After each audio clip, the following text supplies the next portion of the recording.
இந்துக்கள் மட்டும் இங்க இருக்கணும்னு சொல்றியே, அமெரிக்காவுக்கே தெரியாம அணுகுண்டு போட்டானே எங்க தாத்தா அப்துல் கலாம், அவன் யாரா? இந்துவா?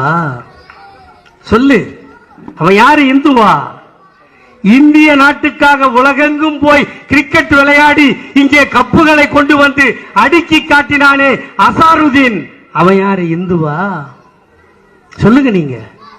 இந்த மண்ணில் பிறந்து, இந்த மண்ணில் வாழ்ந்து, இந்த மண்ணில் சொத்துக்களை சேர்த்து தன் பிள்ளைகளை படிக்க வைத்து இங்கே வாழ்ந்து கொண்டிருப்பவனை யார் சொல்றா நீ எல்லாம் எங்கிருந்து வந்து அங்கே போயிடுன்னு?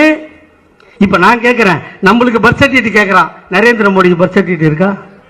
அவன் டிகிரி படிச்சேன்னு சொல்றான், அவன் படிச்ச காலேஜில் போய் பார்த்தா சர்டிபிகேட் இல்லை. ஸ்மிருதி இரானின்னு ஒரு மந்திரி இருக்கா, எப்படி இருப்பான்னு உங்களுக்கே தெரியும். அவளும் படிச்சேன்றா, அவ படிச்ச காலேஜில் இல்லை.